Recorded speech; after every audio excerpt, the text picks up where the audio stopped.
Our programs offer many languages. Please visit suprememastertv.com/schedule. Nos programmes offrent plusieurs langues. Veuillez visiter suprememastertv.com/schedule. Nuestros programas ofrecen varios idiomas. Visiten suprememastertv.com/schedule. Nasze programy oferują wiele języków. Prosimy zobaczyć suprememastertv.com/schedule.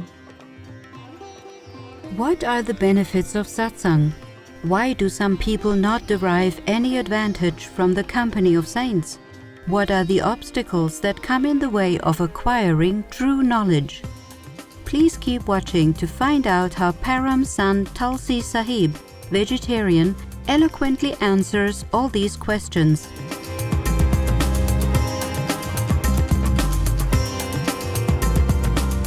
If you hear "Kya haal hai?" it means "How are you?" in Hindi, one of the main languages spoken in India. I am Amit.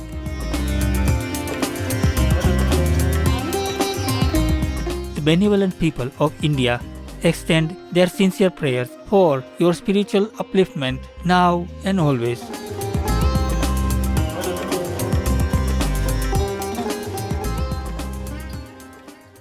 Born in India in the 18th century, Param Sant Tulsi Sahib showed very early interest in spiritual life. Rather than accept a position of royalty in his family, he departed from home in pursuit of meditation practice and became fully realized soon after. In poetry and other writings, Param Sant Tulsi Sahib described the brilliance and penetrating wisdom of the inner life.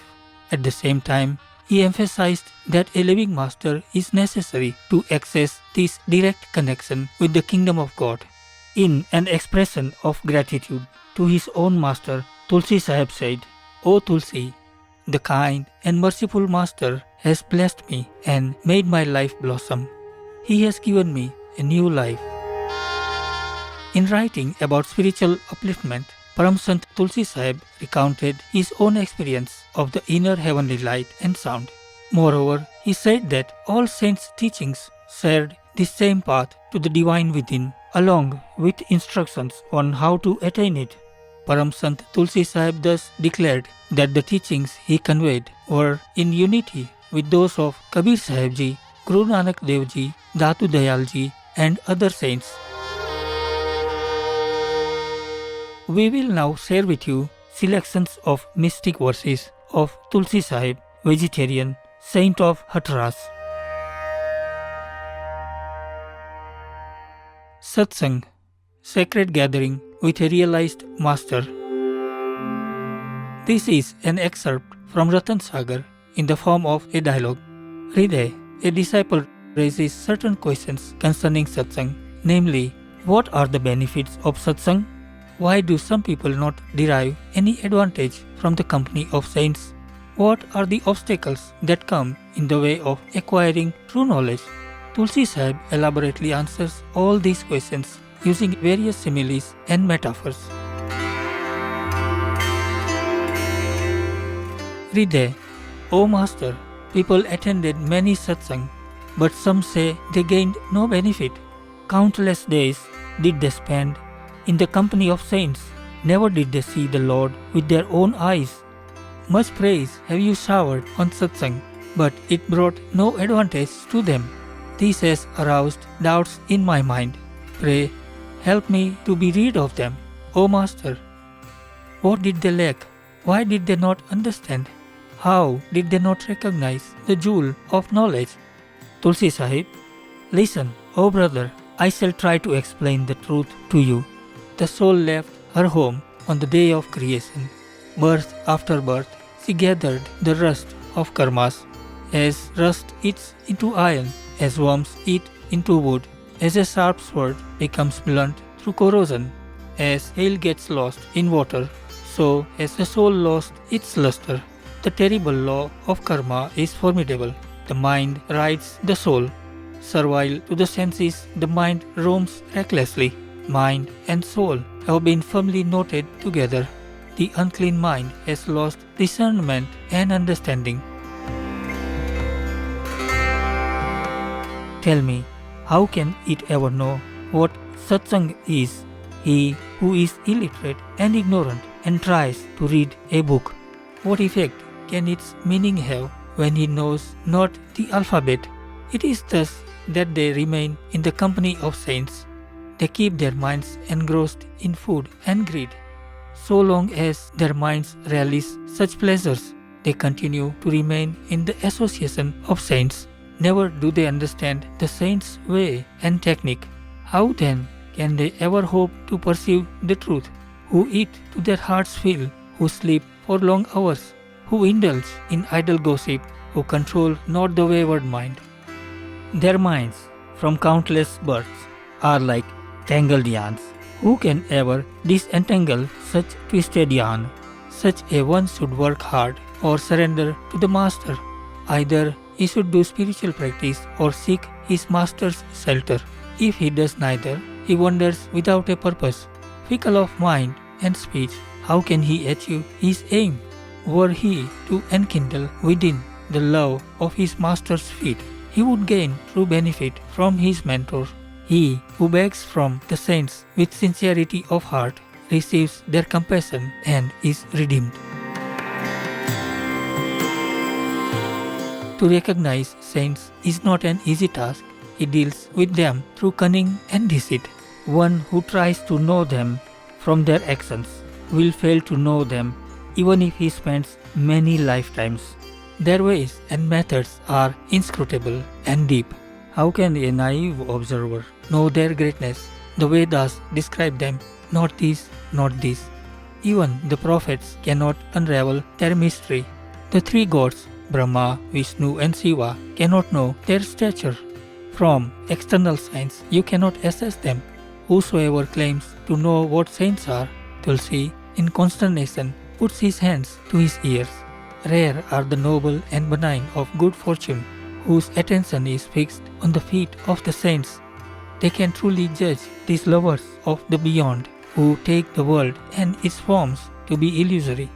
There are men who live at the level of beasts. What can these slaves of Satan know of saints? O Hriday, I cannot tell how crooked such people are. Were I to attempt to describe their evil doings, there would not be enough paper and ink.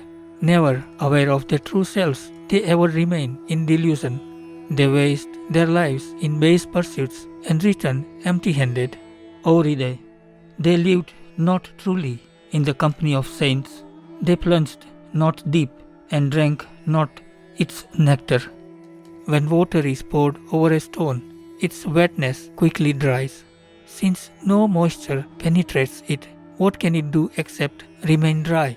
When sugar is put into water, it dissolves and gives sweetness. The two become one, and water becomes sweet in the company of sugar. The sweetness gets absorbed, O brother, and water turns into syrup. No one calls it water or sugar any longer. It has now acquired the name of syrup. Likewise, one who gets absorbed in satsang shall not have to suffer from delusion. The following poem brings out the same thought. Worldly people, scholars, pandits, and ritualists all extol the value of satsang and call their respective gatherings satsang. But satsang is association with the true, with enlightened and realized souls. It is the company of a perfect master. Tulsi Sahib says that even in the company of saints, worldly people fail to gain true benefit, for their attention is fully turned towards the world, its objects and pleasures. Satsang, satsang, say all, the scholar, the ritualist, and the world at large. The scholar, the ritualist, and indeed the whole world know not its true significance. To whom shall we speak of it? Engulfed as they are in the gratification of sensual pleasures, how can they ever partake of true satsang? Son and wife are but a dream, an empty show. They keep you company for a while, as a kite whose colors fade. For the sake of your palate, O Tulsi, you took not the shelter of your master. Though satsang, satsang, say all, the scholar, the ritualist, and the world at large. The Master's philanthropy. Tulsi Sahib enumerates here the gifts that the Master bestows on his disciple. Not only does he guide the disciple in his daily conduct, he also gives him inestimable help in the spiritual journey within. Oh, think thou deeply and deliberate. Without the guidance of a Master, the way cannot ever be found. He will dye thee in Satsang's color, take thy soul to regions celestial, and reveal the firmament within. If thou desirest to revel in realms spiritual within thine own self, none will help thee except the saints. In a short moment wilt thou depart, and thy body be reduced to dust. Thy Master alone, O Tulsi, will show the entrance back to thy home. We thank you, kind viewers, for your presence today on Words of Wisdom. Please join us again tomorrow for part 2 of this program. In Heaven's grace, may we all benefit from Satsang, our true association and inner connection with God. Our programs offer many languages. Please visit suprememastertv.com/schedule and suprememastertv.com/WOW.